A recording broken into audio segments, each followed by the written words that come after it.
는 40대 중반의 워킹맘입니다. 학교 선배인 남편과 대학 시절부터 사귀다 결혼까지 하게 됐어요. 동아리 활동을 하다 친해졌는데 소심하고 내성적인 저와는 달리 적극적이고 활동적인 모습에 끌렸던 것 같아요. 게다가 키도 크고 잘생겨서 외모도 멋진 데다가 목소리까지 좋았거든요. 자신과 정반대의 성향을 가진 이성에게 끌린다는데 제가 딱 그런 케이스였어요. 워낙 인기가 많아서 가끔 여자 문제로 속을 썩이곤 했었지만 결국은 못 헤어지겠더라고요.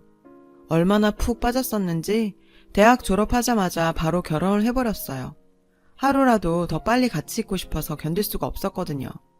이제 와서 생각하면 왜 그렇게 빨리 결정했나 후회스럽지만 그땐 정말 그 정도로 남편을 사랑했었어요.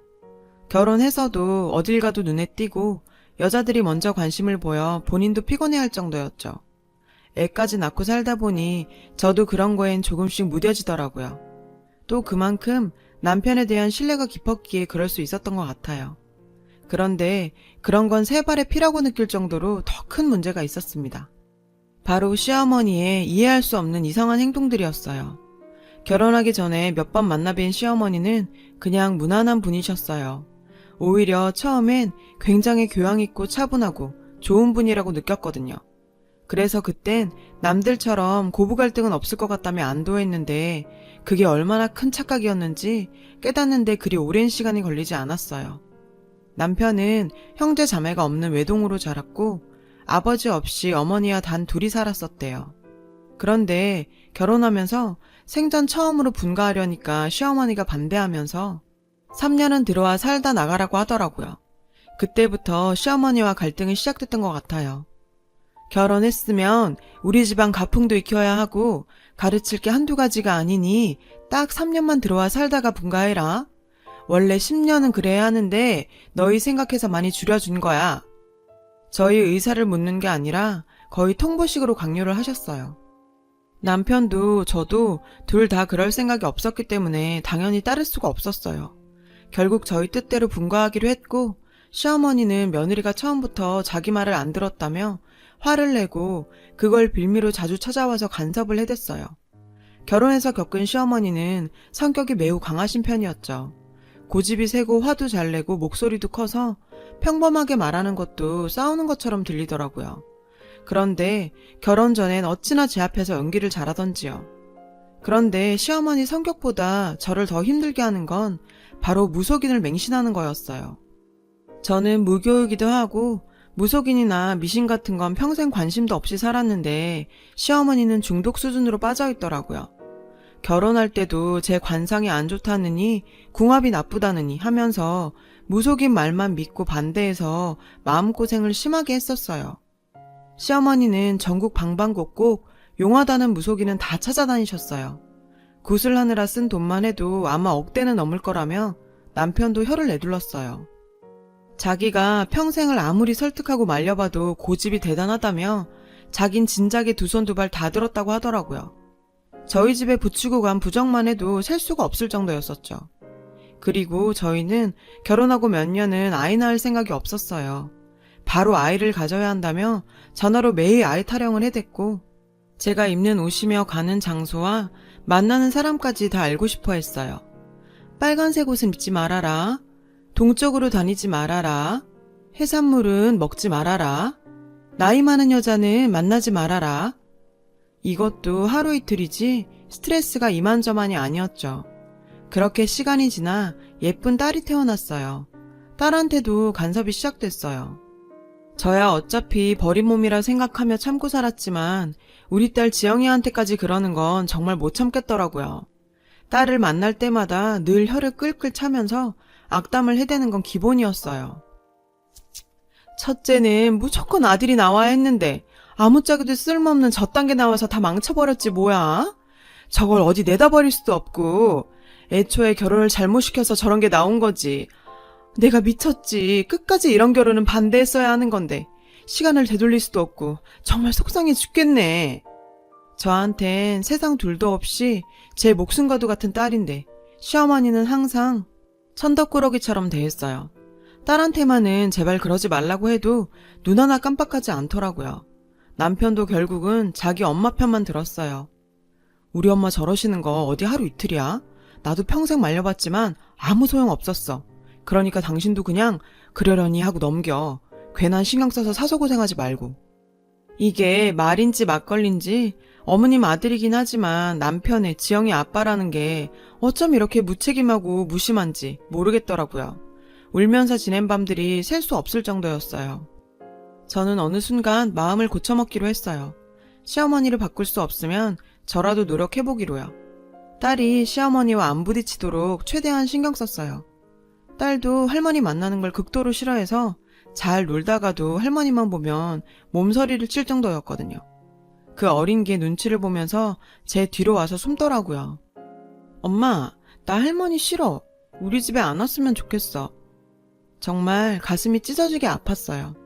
커가면서 더 심해졌으면 심해졌지 덜 하지는 않았죠. 걔집에 학원 보내지 마라. 공부 많이 시켜서 좋을 거 하나 없다. 좋은 거 입히고 먹이지도 마. 딸은 남 주면 그만이고 아무 부질없는 짓이다. 자기는 딸 아닌가요? 정말 말도 안 되는 궤변을 늘어놓는데 어느 날은 정신병원에 넣어버리고 싶을 정도였죠. 다른 집 손자 손녀들은 얼마나 예쁨 받고 귀한 대접을 받는데 우리 딸은 왜 이런 천대를 받아야 하나.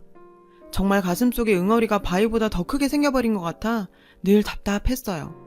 남편이 아프다거나 다친다거나 일이 잘 안 풀려도 어김없이 저한테 화살이 돌아왔어요. 거봐라, 이게 다 네가 덕이 없어서 그런 거지. 멀쩡한 애가 왜 다쳤겠어. 다 너 때문에 이렇게 된 거야. 너도 신령님께 빌고 내 말 좀 들으래도. 사람 말을 귓등으로도 안 들으니 이 꼬라진 거야. 네가 내 아들 앞길 다 망치고 있는 거라고. 평소에 자기가 다니는 법당이나 점집에 안 따라 나섰더니 꼭 이런 식으로 말도 안 되는 원망을 쏟아냈어요. 남편이라도 제 마음을 알아주면 좋겠지만 일만으로도 머리 아프다며 이젠 아예 말도 못 꺼내게 했죠. 알고 보니 몰래 여자도 만나고 다니더라고요. 심증도 있고 물증도 있었지만 우리 딸 성인 될 때까지만, 아니 결혼시킬 때까지만 버티자 하는 생각을 하고 참았어요. 결정적일 때 터뜨리려고 증거는 잘 모아두었고요. 시어머니 일만으로도 버티기 힘든데 남편 일까지 신경 쓰려니 이렇게 버티는 제가 미치거나 자살하거나 극단적인 생각까지 할 것 같아서 너무 두렵기도 했어요. 그땐 어떻게든지 참고 견뎌서 딸한테만은 상처 주지 말자는 생각만 했었던 것 같아요. 좀 더 빨리 그 지옥에서 벗어났어야 했는데 그땐 버티는 게 최선이라 생각했네요. 어느 날 시어머니는 또 말도 안 되는 일을 벌이기 시작했어요. 무속인이 아들 셋을 더 낳아야 잘 풀린다고 아들을 셋이나 더 낳아야 한다고 하더라고요. 남편 놈은 바람피고 밖으로만 돌면서 집안일엔 관심도 없는데 시어머니란 사람은 그것도 모르고 아들을 셋이나 낳으라고 하니 정말 기가 막혔어요. 어디서 출처도 없는 이상한 걸 먹으라고 하고 안방에 부적을 덕지덕지 붙이고 이불이랑 베개 안에도 부적을 집어넣었어요. 가구며 살림살이에도 손대고 자기 집안인 양 다 헤집어 놓기도 했어요. 시어머니라고 해서 이럴 권리가 있는 건지 정말 해도 너무하더라고요. 더 이상 못 참겠다 싶어서 따져 물었어요. 어머님, 저희는 지영이 하나로 좋게요. 더 이상 아이 낳을 생각 없다고요. 아범도 같은 생각이에요. 그러니까 더 이상 이렇게 막무가내로 강요하지 마세요. 불쑥 연락도 없이 찾아오지도 마시고요. 뭐라고? 네가 기어코 우리 집안 대를 끊을 셈이야? 그깟 계집애 하나 낳은 주제에 뭐가 어째? 다시 애를 안 낳아? 맨날 우리 아들이 벌어다준 돈이나 써대면서 편하게 사는 년이 할 줄 아는 게 뭐야? 아들도 하나 떡하니 못 낳고 괘씸한 년, 이 배은망덕한 년. 욕 듣는 거야 신혼 초부터 일상 다반사였기 때문에 놀라울 것도 없었어요.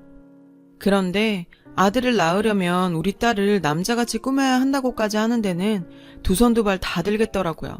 이번엔 무속인이 딸 이름을 남자처럼 바꾸고 머리도 짧게 자르고 옷도 남자애처럼 입혀야 아들이 들어선다고 했대요. 지영이란 이름도 자기가 무속인한테 가서 큰돈 주고 받아온 건데 또 이름을 바꾸라고 하다니 정말 무슨 속셈인지 모르겠더라고요. 지영이란 이름이 문제라더라. 경남이로 바꾸면 바로 아들도 들어서고 지영이도 잘 되고 애비 일도 술술 풀린대. 머리도 짧게 깎고 옷도 치마는 절대로 입히지 말래. 좋을 거 없으니 하지 마. 정말 누가 들어도 유치하고 말도 안 되는 얘기를 심각하게 하고 있는데 이 정도면 병도 심한 중증이 아닐까 싶더라고요. 왜 이렇게까지 무속인 말에 맹신하면서 빠져 사는지 안타까워 미치는 줄 알았어요. 갈 때마다 돈은 또 얼마씩이나 내고 다니는 건지. 모르긴 몰라도 돌아가신 시아버지가 물려주고 가신 걸 다 쓰고 빚까지 낸 것 같았어요. 어머님, 제발 정신 좀 차리시고 말도 안 되는 소리는 더 이상 하지 마세요. 어쩌려고 이러세요. 하니 웬일인지 그 정도만 하고 갔어요. 오히려 더 신경이 쓰이더라고요. 그러던 어느 날이었어요. 주말이라 모처럼 온 식구가 다 집에 있었는데 시어머니가 또 들이닥쳤어요. 기니 할 말이 있다며 저희 딸까지 다 모여 앉아보라면서 하는 말이 자꾸 애가 안 들어서서 알아봤더니 지영이를 멀리 보내야 한다더라. 그래야 너희 사이가 좋아지고 바로 아들이 들어설 수 있대. 이번엔 아들로만 새 쌍둥이가 들어설 수 있다더라. 이 얼마나 좋은 기회야? 그러니까 제발 내 말 듣고 지영이 강릉으로 보내자. 강릉에 남편 쪽 먼 친척이 살고 있었거든요. 평소에 왕래도 안 하고 소식도 주고받지 않았는데 지영이를 보내라니. 제대로 노망이 나지 않고서야 어떻게 그런 말을 할 수가 있을까요? 저는 당연히 강하게 거부했어요. 자꾸 왜 이러세요? 왜 자꾸 이런 이상한 데 다니셔서 말 같지도 않은 소리를 전하세요? 저희 아이 낳을 생각 없어요. 도대체 몇 번을 말씀드려야 해요. 그리고 우리 지영이를 어디로 보내라고요? 어머님, 정말 제정신으로 하시는 말씀이세요? 제가 거길 정말 보낼 것 같으세요? 그랬더니 시어머니가 목에 핏대가 서더니 소리를 질렀어요. 지영이는 무서워서 벌벌 떨고요. 이년이 어디서 따박따박 말대답질이야? 내가 너 여태까지 얼마나 봐줬는데 그걸 모르고 기어오르네. 감히 시애미 말을 거역해? 그리고 시애미한테 제정신이냐고? 아범, 너 가만히 있지만 말고 말 좀 해봐라. 지금 누가 잘못하고 있는지. 그때까지 가만히 듣고만 있던 남편놈이 하는 말이 가관이었어요. 나도 어머니 말씀 찬성이야. 지영이 여태까지 혼자만 자라고 친구도 없고 사회성이 부족해. 공기 좋은 바닷가에 가서 좀 지내다 오면 지영이한테도 나쁠 거 없잖아. 잠깐만 보내보자. 지영이가 적응 못하면 바로 데려오면 되고. 지영아, 어때? 참, 저런 걸 남편이라고 애 얼굴 보면 모르나. 뭘 묻고 앉아있는 건지 정말 한심했어요. 애가 금세 울음을 터뜨릴 것 같았어요. 그걸 보더니 시어머니가 소리치며 하는 말이 뭘 잘했다고 울어? 아무짝에도 쓸모없이 태어난 게 어른 말이라도 잘 들어야지. 어른이 가라면 가는 거지. 안 가기만 해봐. 이번엔 아주 혼쭐을 내줄 테니까. 네가 태어난 것 자체가 이 집안의 불행이야. 하면서 애를 때렸어요. 너무 순식간에 일어난 일이라 말릴 겨를도 없었어요. 저도 순간 뚜껑이 열리고 눈이 뒤집히더라고요. 정말 모자가 쌍으로 얼마나 재수가 없던지 그 엄마의 그 아들이었어요. 더 이상은 못 참고 애는 달래서 방으로 보내고 소리를 질렀죠. 아주 이젠 두 모자가 쌍으로 미치셨네요. 어디서 제 딸한테 함부로 손을 대세요? 제 눈에 흙이 들어와도 아니 제가 죽어도 절대 안 보냅니다. 그리고 이딴 거 앞으로 다신 갖고 올 생각도 마세요. 온 집안에 붙인 부적을 시어머니 보는 앞에서 다 뜯고 갈기갈기 찢어서 뿌렸어요. 시어머니는 거의 혼절하기 일보 직전이었죠. 남편이 갑자기 자기 엄마 얼굴을 보더니 무슨 짓이냐며 저를 때리려는 거예요. 어디 결혼한 놈이 여자나 만나고 다니는 주제에 손찌검까지 하려고? 너 그러고 다니는 거 모를 줄 알았니? 진작에 알고 있었는데 우리 지영이 때문에 참은 거야, 이 불결하고 더러운 놈아. 그러니까 움찔을 하더니 놀라더라고요. 그 다음에 시어머니 반응이 정말 대박이었는데 아들, 너 여자 있어? 어떤 여자야? 혹시 애 가졌니? 사진 있으면 엄마한테 얼굴 좀 보여줘봐. 몇 년생이야? 이건 생각도 못했는데 그쪽에서 아들 새 쌍둥이 얻는 건지도 모르겠다. 그 말을 듣는 순간 저도 완전히 돌겠더라고요. 더 이상 이런 집구석에서 저런 것들을 상대하는 게 몸서리가 쳐졌어요. 그나마 아주 조금이라도 남아있던 정까지도 완전히 떨어지더라고요. 난 여기서 빠져줄 테니 당신 미친 짓 받아주는 여자 만나 백년해로 하세요. 온 집안을 부적으로 도배를 하든 아들 새 쌍둥이를 낳든 싸지르든 당신들끼리 알아서 하라고. 이 쌍으로 사이코의 재수없는 인간들아. 저랑 살면서 처음 있는 일이니 둘 다 아무 말을 못하고 입만 벌리고 서 있었어요. 긴 말 할 거 없이 깔끔하게 지영이 양육권 갖는 조건으로 이혼하기로 했어요. 재산이 있는 것도 아니고 위자료니 양육비니 그쪽이랑은 1원 한 푼도 1분 1초도 더 이상 엮이고 싶지 않았거든요. 진작에 이러고 나올 걸 괜히 딸한테 못 볼 것만 보이고 제 자신에 대한 후회와 원망도 컸어요.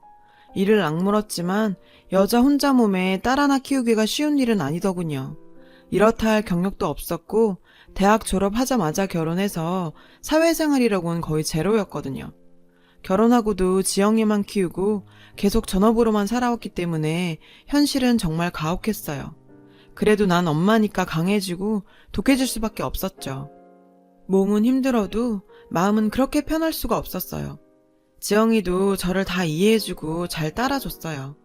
얼마나 예쁘고 공부도 열심히 했는지 얼마 전에 명문대도 입학했어요. 남들 다 다니는 학원이나 과외도 못 시켰는데 얼마나 대견하고 고마웠는지 몰라요. 근래에 소식을 들으니 남편 놈은 이 여자 저 여자 만나고 다니다 돈 다 뜯기고 그 여자는 구타러 다니다가 빚더미에 앉아 허우적댄대요. 놀라운 일도 아니고 불보듯 뻔한 일이었죠. 그런데 어떻게 알고 그 여자가 자꾸 연락을 해오는 거예요. 무속인이 저랑 합쳐야 아들이 잘 된다고 제발 돌아와 달래요. 자기 아들 상태 안 좋다며 이대로 두면 큰일 난다면서요. 그딴 게 나랑 무슨 상관이냐고 물었죠. 이번엔 손녀가 복덩이라며 잘 키워야 한다고 했대요. 어디서 들었는지 명문대 들어간 것도 알더라고요. 그러면서 내 손녀가 그럴 줄 알았다나? 참나, 어디서 함부로 지 손녀라는 말을 올리는 건지, 자기가 한 짓은 벌써 다 잊은 건지, 치매가 온 건지 정신 나간 놓친네 이런 욕이 절로 나오더라고요.